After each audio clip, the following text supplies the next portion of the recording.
Hi everybody, welcome to Live with Chaudhry. We're here at ACHEMA 2024 in Frankfurt. It's day 4 and I'm delighted to be back at the Rattiinox booth actually with my good friend Richard Hall, who's going to tell us a bit more about some of the challenges their customers face and how he recommends they meet those challenges. So first of all, Richard, it's lovely to see you again. We're into day 4. I was here on day 1. So, how's it gone? Well, day 1, as you saw, was unusually busy and it's got busier.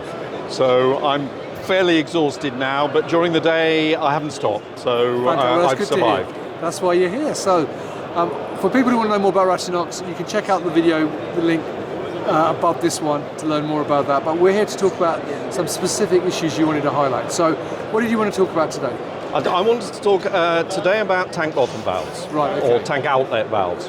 And what do you want to talk about that, and why are they an issue?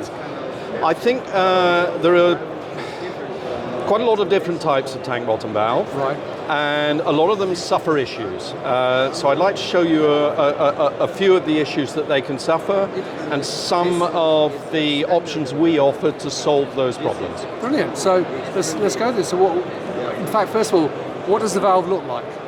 Our valve looks like this is a typical tank bottom valve. Yep. This is our diaphragm, which is a radial diaphragm, which works basically like that. Right. So this part is clamped between the body and the actuator. Yeah. The actuator is up here and pulls in and out of the valve like that. Right. This part of the diaphragm, the radial diaphragm, sits on a flat seat. And that's what it looks like from the inside of the tank. Brilliant. But the issues aren't with the ones that you've got, are they? So they're with different types of... Yeah, I mean, basically the radial diaphragm concept is not new. And it was born to replace, in many applications, valves that have the more traditional weir-type valve design.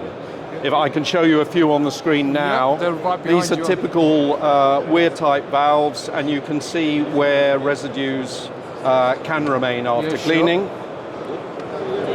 They have a few other issues in terms of steam permeability of their PTFE coatings, molded PTFE coatings. And these are this is an example of the, I'd like to call the first generation of radial diaphragm valve. I think these were probably introduced maybe 25 years ago, something like that, and we would call them legacy valves that still exist in some markets and which have some issues in terms of cleanability. Right, okay.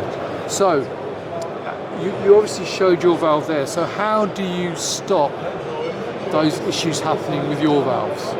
Well, our valves are designed around a diaphragm that's made from, is machined from solid PTFE, solid Teflon.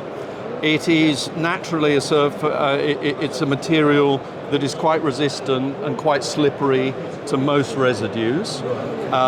It's inert to virtually all chemicals.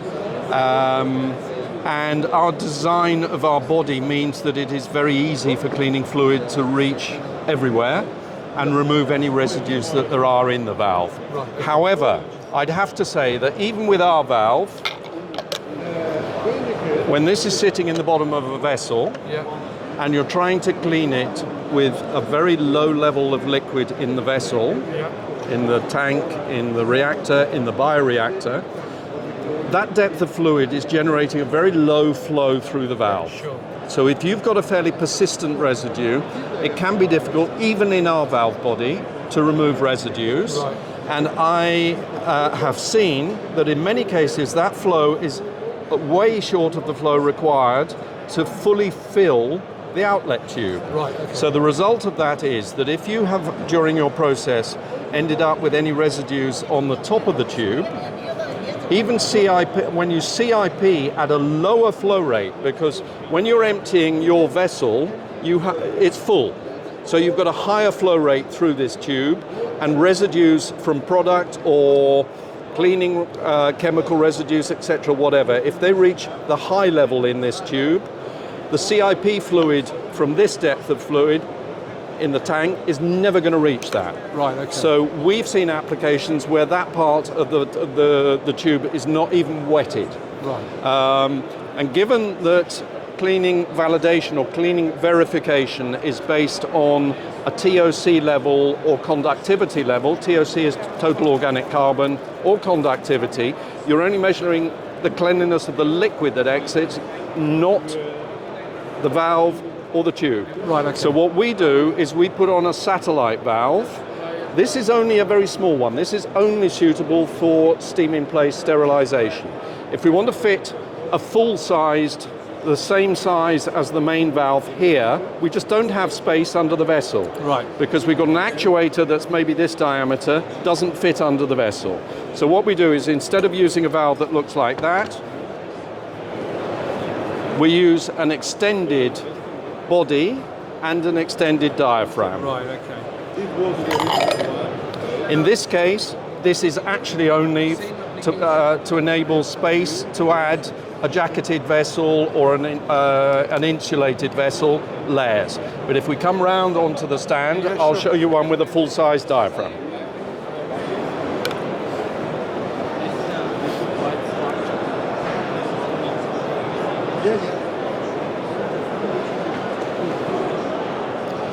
So here we've got a full-size satellite for clean in place, for CIP, as satellite, an extended body and extended diaphragm on the main valve. Yep.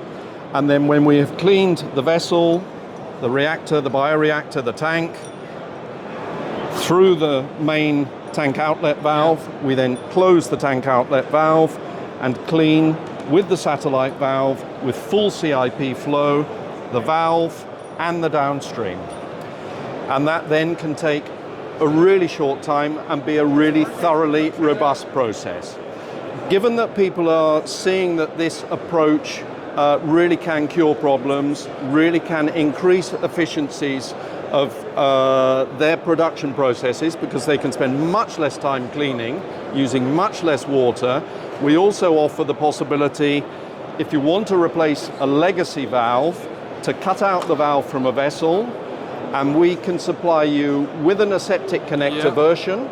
If you don't want to wait for the valve, which will only take a few weeks, if you want to start your process immediately, rather than sending a weld-on valve, we can send a valve that is fitted to an aseptic connector. We send you an aseptic connector immediately, you weld that into your vessel, you do your recertification pressure vessel of your pressure vessel, and then when our valve arrives, you can just plug it straight onto the aseptic connector. Fantastic. Well, look, thank you for talking about that particular issue and showing how people can resolve it. Now, obviously, if people want to learn more about that, by the time they watch this video, realistically, ACHEMA will have finished. However, they can still learn more information by contacting you directly, obviously, via LinkedIn email. But also, you can go to the Rattiinox website and follow them on the LinkedIn page, and meet you and your colleagues at many other events around Europe and the rest of the world. So, Richard, anything to add before we finish up? No, thank you. And I'm amazed that on day 4 you can still talk, because I remember ACHEMA 2 years ago, you'd lost your voice by Thursday. I had lost my voice, so that was, I'm pleased to be able to talk now. But Richard, genuinely, thank you for sharing that information. I'm sure it's very useful for a lot of people to learn more about it, because I know, obviously, particularly in a regulatory environment, it's important to make sure everything is as clean as possible and meets all those requirements. So, no, but what I'd say is not just about that, it's about doing it efficiently. Fair point. Because efficiency is becoming interesting even in this industry. And using much less water is using much less energy. So I would add those. Sorry, I added that after the end of your No, and interview. that's fair enough. And I'm glad to, because as you said, efficiency, sustainability, they're all very important topics, particularly within the life sciences and pharma space today. So there you go, viewers. If you'd like to learn more, get in touch with Richard directly, or go through to the Rattiinox website and contact your local representative, as they would say. But Richard, as always, obviously enjoy the rest of ACHEMA. I look forward to seeing you soon in the near future. And viewers, thank you for watching. Until next time, stay well and stay safe. Bye-bye. Thank you. Thank you, Rizwan.